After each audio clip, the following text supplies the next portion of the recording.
Olá, meus amados, graça e paz a todos, sejam muito bem-vindos a mais uma aula. Eu me chamo Emerson Ferreira, sou coordenador pedagógico do INTEPRE, que é o Instituto Teológico de Ensino, Pesquisa da Religião. É muito bom ter você conosco. Nós estamos adentrando nossa última divisão de estudos de introdução ao Antigo Testamento Bíblico. A esta altura, vocês já estão informados que o Antigo Testamento Bíblico ele tem suas 4 principais divisões, a saber, o Pentateuco, os livros históricos, os livros poéticos e os livros proféticos. Nesta oportunidade, nós vamos trabalhar livros proféticos, que subdividem-se em 2 categorias básicas, a saber, profetas maiores e profetas menores. E isso não implica a importância, mas assim a quantidade de conteúdo presente nos rolos de cada um desses profetas. É importante que se diga que sempre existiu o exercício profético nos termos de Israel. O profetismo sempre teve uma relação muito intrínseca com a religião judaica. Todavia, a gente vai perceber que após o rompimento das chamadas tribos do norte e as tribos do sul, é que este profetismo ele vai se tornar mais intenso nos termos de Israel. É importante que se diga que os 3 primeiros reis que reinaram no chamado Reino Unido, a saber, Saul, Davi e Salomão, sempre houve a manifestação de profetas. 2 deles se destacaram, que era o profeta Natã e o profeta Gade. Após a morte de Salomão, o seu filho ascende ao trono, chamado Roboão, e a partir daí, por conta de um juízo também da parte de Deus, as tribos elas se dividem-se, 2 tribos ficam ao sul e tem como a capital Judá, e 10 tribos ficam ao norte, tendo como a capital Samaria. É a partir daí que a gente vai ter um exercício profético mais intenso. Nós temos inúmeras maneiras de trabalhar os livros proféticos, seja numa ordem cronológica, seja numa ordem dividindo-se dentro dos principais eventos da história. Há quem gosta, prefere trabalhar os profetas observando os 3 pontos importantes com relação ao exílio, os chamados profetas pré-exílicos, os profetas exílicos e os profetas pós-exílicos. Os chamados profetas pré-exílicos são aqueles que profetizaram antes do cativeiro babilônico. Os chamados profetas exílicos são aqueles que profetizaram dentro do cativeiro babilônico, a exemplo Daniel e Ezequiel. E os chamados profetas pós-exílicos, que foram Malaquias, Zacarias, Ageu. Então, eu quero trabalhar com vocês, e eu acredito que é mais didático, subdividindo estas 2 categorias. Primeiro, trabalhar um olhar um pouquinho mais detalhado para os profetas maiores, e depois a gente vai estudar reservadamente os 12 profetas menores. A princípio, querido, nós vamos ver o profeta Isaías, que encabeça essa lista de profetas maiores. Isaías, que viveu no turbulento período assírio e presenciou o cativeiro do seu povo. Ambos os reinos, tanto o reino de Israel como o reino de Judá, haviam experimentado poder e prosperidade. Israel, governado por Jeroboão e outros 6 reis de menor importância, havia aderido ao chamado culto pagão. Judá, no período de Uzias, Jotão e Ezequias permaneceram em conformidade com a aliança mosaica. Porém, queridos, de forma gradual, o rigor foi diminuindo, causando um sério declínio moral e espiritual em toda a nação de Judá. Lugares secretos de cultos pagãos passaram a ser tolerados, o rico oprimia o pobre, as mulheres negligenciavam suas famílias na busca pelo prazer carnal. Muitos dos sacerdotes e falsos profetas buscavam agradar aos homens. Isso está muito presente no capítulo 5, no capítulo de número 22. O profeta vai falar com muita ênfase a esses denominados grupos. Tudo isso deixava claro e patente aos olhos do profeta Isaías que a aliança registrada por Moisés lá em Deuteronômio, no capítulo 30, mais precisamente do verso 11 ao verso 20, havia sido inteiramente violada. Portanto, A sentença divina estava proferida. O cativeiro, o julgamento eram inevitáveis, tanto para Israel como, consequentemente, para Judá. A respeito da autoria do livro, Isaías teria sido o autor deste livro. Embora seja contestada essa afirmação mais presente, mais precisamente na atualidade, mas o Talmud ele vai afirmar que Amós era pai de Isaías e também era irmão do rei Uzias, e que este profeta teria sido cerrado ao meio pelo iníquo rei Manassés. O profeta Isaías ele é considerado o maior de todos os profetas da última metade do 8º século, conhecido também como profeta messiânico, dada a quantidade de profecias relacionado a Cristo como Messias. Portanto, o filho de Amós, nascido por volta de 760 a.C., era de uma família nobre que residia certamente em Judá. Ele recebe sua vocação de profeta 20 anos após seu nascimento, isso por volta de 740 a.C. Ele vai profetizar em Jerusalém durante os reinados de Uzias, Jotão, Acás, Ezequias e provavelmente o rei Manassés. O tema desencadeado no livro do profeta Isaías é seguramente o juízo de Deus. Isaías ele conclama o povo a abandonar a vida de pecado e ao mesmo tempo ele os advertia do julgamento e da punição futura como castigos divinos que veriam sobre a nação. A sua mensagem ela prioritariamente se destina a Judá, a Israel e às nações pagãs vizinhas como Nínive, Amon, Moabe, Egito e as demais nações que rodeava o território de Israel. O livro do profeta Isaías, amados, ele contém vários oráculos ou mensagens constituídas de acusações, condenações, julgamentos, mas também tem lampejos de consolação. E ainda também, se você parar para observar, existem algumas passagens que ganham um contorno apocalíptico, tá? É importante que se diga que tudo isso escrito no estilo nobre, clássico e extremamente erudito.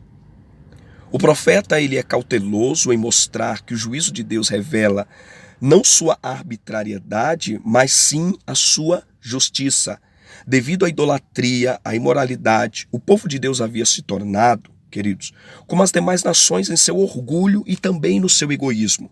Por um outro lado, o livro também está repleto de promessas de restauração, de redenção e do advento garantido por Cristo, tá? Ou melhor, garantido pelo Messias, de salvação para todas as nações e do triunfo dos propósitos de Deus. Esta é, sem sombra de dúvida, uma bela ingresso aos chamados livros proféticos. O profeta Isaías, com linguajar peculiar, erudito, a construção de sua argumentação sempre muito coesa, profunda, densa e rica na sua variedade, certamente é um livro glorioso de estudos para as nossas vidas. Amados, o segundo grande profeta maior, também chamado de Jeremias. Jeremias ele vai iniciar o seu ministério num dos períodos mais difíceis da história de Israel. Que foi dentro do reinado do rei Josias.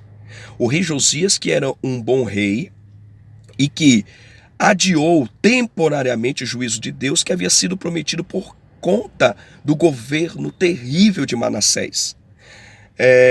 Este profeta também presenciou a sucessão de 5 reis no trono de Davi em Jerusalém, que foram Josias, Jeoacás, Jeoaquim, Joaquim e Zedequias. Josias ele fez uma reforma, queridos, a qual incluiu destruição dos lugares altos, pagãos em Judá e também em Samaria. Entretanto, essa reforma ela teve um efeito pouco duradouro sobre o povo. Além disso, Josias ele conseguiu expandir seu território para a parte norte. Nesta época, a Babilônia era governada pelo ímpio rei Nabopolassar e o Egito pelo então terrível e temível faraó Neco, sendo que ambos disputavam o espaço em que estava localizado o reino de Judá.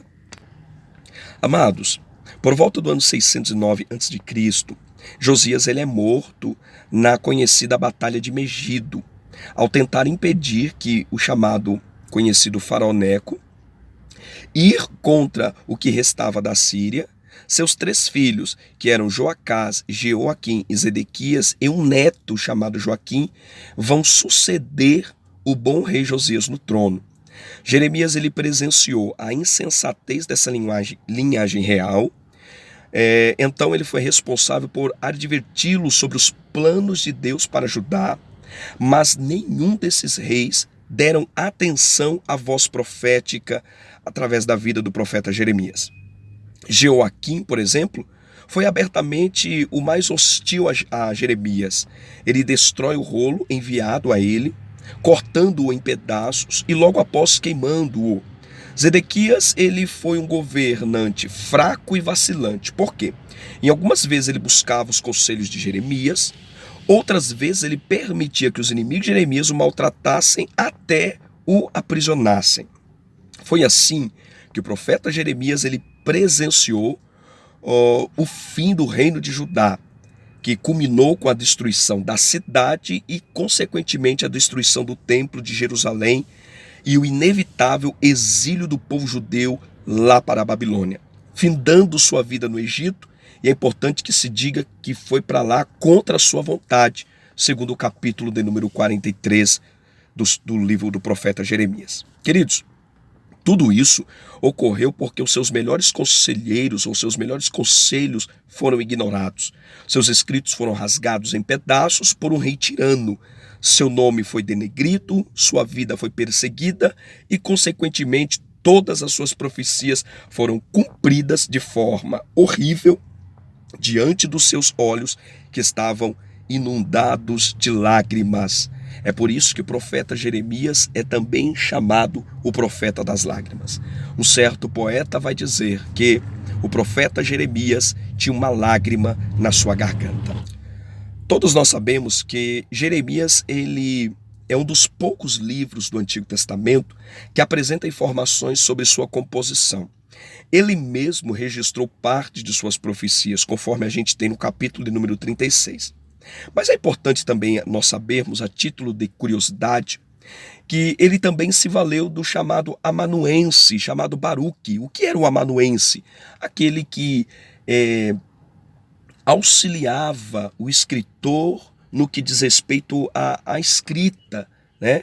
Então Baruque ele exerce esse exercício lá no Antigo Testamento, assim como Silvano vai fazer no Novo Testamento, sendo o amanuense do apóstolo Pedro, tá? Em uma de suas cartas. Portanto, a autoria do livro Jeremias é um fato provado, tanto internamente, tá? Seu nome como o de Baruque são constantemente citados, como de forma externa também, porque o livro é atribuído a Jeremias pelo profeta Daniel, lá no capítulo 9, verso 2. O grande sábio e escriba Esdras, também no capítulo 1, verso 1 do seu livro, também vai registrar que Jeremias é o autor do livro profético que leva o seu nome. E também toda a tradição judaica atribui a autoria do livro do profeta Jeremias ao próprio Jeremias. Querido, nas entrelinhas do livro do profeta Jeremias, a gente vai observar que o tema ele é muito preciso, ele é muito claro, que é a hora do exercício do juízo divino. A decadência e o desastre que se abateram sobre Judá viram pela falta de sensibilidade, desconsideração e desobediência da nação a Deus.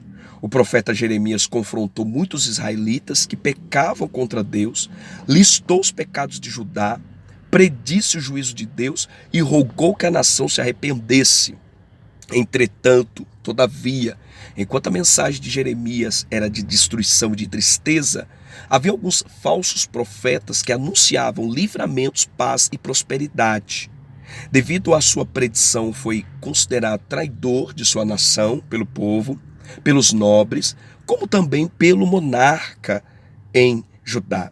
Porém, ele viveu para ver todas as suas profecias se cumprirem diante dos seus olhos. Em especial, as que se referem à destruição do centro religioso que era o templo em Judá. Nem só de juízo, todavia, falou o profeta. Ele também trouxe mensagens de esperança para aquela nação pecadora. Anunciou que uma nova aliança seria estabelecida para substituir a aliança mosaica realizada no Sinai. Isto ele vai fazer no capítulo 31. Ele referiu-se ao Messias como o renovo justo, isto é, o renovo de justiça, que reinará no trono de Davi e iria executar julgamentos e justiça na terra. O livro do profeta Jeremias, ele vai se estender, ou melhor, o exercício do profeta Jeremias irá se estender por cerca de 4 décadas em todo Judá. Queridos, o terceiro livro profético, dizem que é uma extensão do livro do profeta Jeremias, é o chamado livro das Lamentações de Jeremias. Na verdade, o que viria a ser este livro? Na verdade, ele é um poema fúnebre que vai relatar as misérias e as desolações de Jerusalém. Resultantes de seu estado de sítio, tá? E posterior destruição.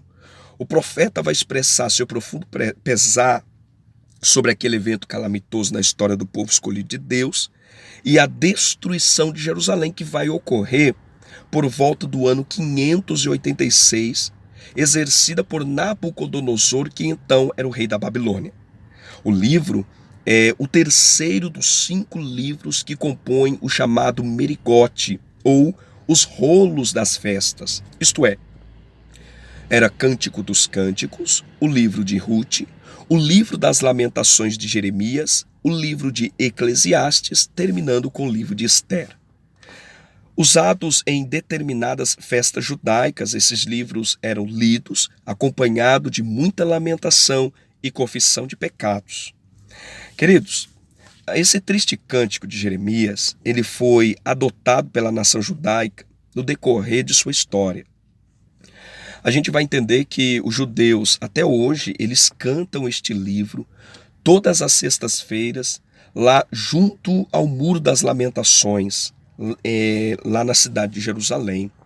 Eles os leem nas sinagogas, geralmente eles fazem isso em jejum, no chamado 9º dia de Ave, que foi o dia destinado à lamentação das 5 grandes calamidades que sobreviveram à nação de Israel.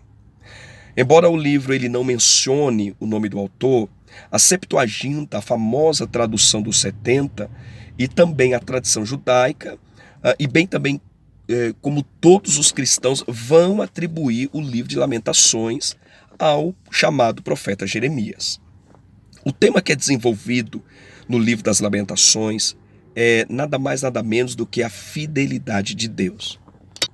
Parece um antagonismo, mas na verdade não é. Na mais extrema angústia e esmagadora derrota, sem haver absolutamente esperança de conforto de alguma fonte humana, o profeta ele aguarda a salvação da mão do grande Senhor e poderoso do universo. Essas lamentações, elas devem gerar em todos os verdadeiros adoradores a obediência e também a integridade, tá, queridos? E que vai dar, ao mesmo tempo, um aviso temível concernente àqueles que desconsideram a revelação de Deus por meio de sua palavra. Amados, não há registro na história de outra cidade arruinada que tenha sido lamentada em tal linguagem poética e comovente como esta condição que a gente presencia em Judá. É certamente proveitoso em descrever a severidade de Deus para os que continuam a ser rebeldes, obstinados e impenitentes. Todavia, o livro também apresenta um lampejo de esperança àqueles que se arrependem e que em seu coração se constrangem pelos seus atos pecaminosos e retorna para o Senhor nosso Deus. É um dos maiores, podemos dizer, acervos poéticos presentes no Antigo Testamento bíblico. Sem sombra de dúvida, é uma obra incomum, é uma obra singular e de extrema edificação para todos aqueles que fazem uso. Livro das Lamentações de Jeremias, um livro muito profundo e denso. Queridos, Dentre os livros dos profetas maiores, nós não podemos deixar de falar de Ezequiel. Na verdade, na sua segunda vinda a Jerusalém, por volta do ano 598 a 597, nós já estudamos isso. Nabucodonosor, ele vai deportar para a Babilônia o rei e a chamada família real. Essa aqui é a segunda invasão às tropas de Nabucodonosor no território de Judá. Junto com outros 10 mil membros da elite. Segunda Reis, lá no capítulo 24, vai deixar muito claro esse evento. Ezequiel estava entre estes cerca de 10 mil nobres ou membros da elite Judá. Ele seguramente era contemporâneo do profeta Jeremias, porém era muito mais jovem do que este profeta. Enquanto um profetizava em Jerusalém, que era Jeremias, o outro anunciava aquela mesma mensagem aos que estavam cativos já na Babilônia, entre os exilados, que ficava próximo ou junto ao conhecidíssimo rio Quebar. O profeta Ezequiel era também conhecido de Daniel e se mantinham relações mais estreitas e se conheciam de forma mais amistosa. Isso nós não temos informações nos seus livros, tá? Desde longa data tem sido atribuída a autoria deste livro ao mesmo profeta Ezequiel, também chamado, denominado de filho de Buzi. Buzi era o sacerdote. Entretanto, queridos, muitos estudiosos atuais vão sugerir que o livro tenha sido composto em 4 fases, isto é, a fase oral, literária, editorial e final, sem que ninguém jamais conseguiu distinguir as diversas linhas literárias. Ou seja, alguns vão dizer que o livro do profeta Ezequiel poderia ter mais de um autor, tá? Seria mais ou menos um mosaico, a exemplo de algumas teorias a respeito do Pentateuco, que não seria apenas Moisés, o escritor, mas uma série, uma coletânea de escritores. O que, na verdade, não se sustenta pela crítica e pela comunidade cristã atual, bem como também pela tradição judaica que atribui a autoria do livro ao profeta Ezequiel. Queridos, a gente vai perceber, lendo os seus capítulos, que o tema do profeta Ezequiel vai girar em torno da destruição de Jerusalém, mas também vai trazer, vai lançar lume à sua futura restauração. Como os habitantes de Jerusalém, os exilados estavam apegados aos falsos profetas. Eles acreditavam de forma obstinada que a cidade de Jerusalém não seria invadida e que logo, muito breve, eles retornariam à sua terra, já que Deus havia escolhido Jerusalém para ser sua morada e já que ele mesmo a defendeu em ocasiões no passado e que dessa vez não seria diferente. Entretanto, queridos, o profeta Ezequiel vai adverti-los que o castigo era certo por causa de suas transgressões e que o exílio babilônico fora usado por Deus para corrigir os rebeldes e afastá-los da sua vil maneira de viver. Amados, a gente vai perceber que muitos não deram créditos às palavras do profeta Ezequiel. E em pouco tempo viram, e além de ver, ouviram que a cidade do grande rei, chamada de Jerusalém, fora destruída e o restante do povo foi levado cativo. Cumprindo a profecia do profeta, a mensagem profética ela vai tomar um outro rumo. O profeta passa a consolar os desterrados, dando-lhes promessa de libertação futura e retorno à terra de seus pais. É importante observar que 2 temas teológicos agem como um perfeito equilíbrio e harmonia no pensamento do profeta. Na doutrina do homem, em Ezequiel, ele colocou a ênfase no dever pessoal. Capítulo 18, verso 4, vai dizer: a alma que pecar, esta morrerá. Todavia, por um outro lado, ele também enfatizou a graça divina no renascimento da nação, isto é, o arrependimento do remanescente fiel entre os exilados iria resultar na recriação de Israel a partir dos ossos secos, conforme temos no capítulo 37, um dos capítulos mais importantes de toda a Bíblia Sagrada e por que não dizer um dos mais lidos dentro da comunidade, tanto da comunidade judaica como da comunidade cristã. Queridos, para nós concluirmos o nosso assunto ainda dentro dos profetas maiores, nós não podemos deixar de passar, mesmo que de forma panorâmica, na vida do profeta Daniel. A gente vai perceber que depois que o Império Assírio ele vai entrar em decadência, Faraó Neco ele veio do Egito para ver se conseguia restaurar o antigo domínio egípcio naquelas regiões ao norte, lá da Palestina.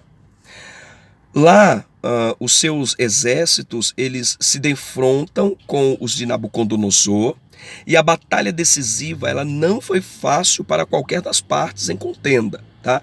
Isso tanto é certo que Neco ele voltou dizendo que tinha vencido os exércitos inimigos, mas o profeta Jeremias nos informa que isso não aconteceu, tá? Lá no livro do profeta Jeremias, no capítulo 46, no verso 2.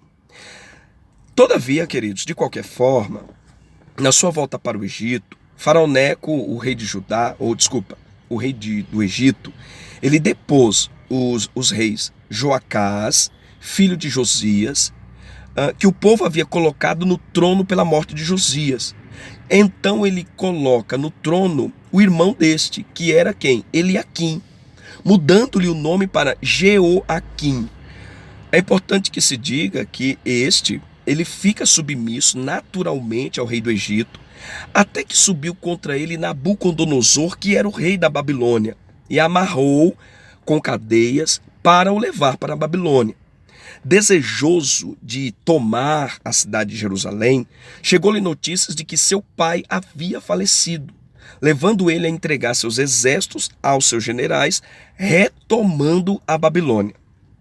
Queridos, nesta primeira passagem pela Terra Santa, por volta do ano 605, Nabucodonosor ele leva alguns utensílios da casa do Senhor, segundo está registrado em 2 Crônicas 36:7, juntamente com um pequeno grupo de príncipes. Neste seleto grupo de príncipes, entre eles se achava quem? Daniel, Ananias, Misael e Azarias, aos quais o chefe dos eunucos pôs outros nomes que nós conhecemos muito bem. Daniel ele pôs o nome de Beltesazar, Ananias o de Sadraque e a Misael ele coloca os nomes de Mesaque e Azarias o de Abednego, tá? Portanto, as expressões Sadraque, Mesaque e Abednego são formas de exaltação e de reconhecimento ao deus babilônico chamado Bel, a divindade mais adorada dentro da Babilônia. Ele e seus companheiros eram de uma linhagem real e pertenciam à nobreza de Judá. Daniel era de boa aparência, ele era instruído em toda a sabedoria, era douto de ciência, era versado em um profundo conhecimento. Ele era um jovem notável, perceptível, de muito fácil de distingui-lo entre os demais. Devido à sua piedade e sua devoção entrega ao Deus de seus pais, ele cresce de forma considerável e rápida, tornando-se um dos oficiais mais respeitados do governo. Queridos, no tocante à autoria, a tradição judaica tem atribuído a Daniel. Os cristãos, com base em declarações de forma explícitas, feitas no próprio livro, como por exemplo no capítulo 9, verso 2 e no capítulo 10, verso 2, em harmonia com o testemunho de Cristo, lá no Evangelho de Mateus, no capítulo 24, verso 15, acreditam a Daniel a sua autoria. Todavia, porém, entretanto, entre os estudiosos modernos, este livro tem sido objeto de muita polêmica em relação à sua autoria. Queridos, nas entrelinhas do livro do profeta Daniel, a gente vai perceber que é um tema que ganha lampejo e que ganha relevo, que é a soberania de Deus. A soberania de Deus é o centro deste livro, é o cerne da narrativa. Deus está no controle do céu e da terra, dirigindo as forças da natureza, o destino das nações e principalmente cuidando do seu povo. Jerusalém pode ser destruída e ter seu templo reduzido a ruínas.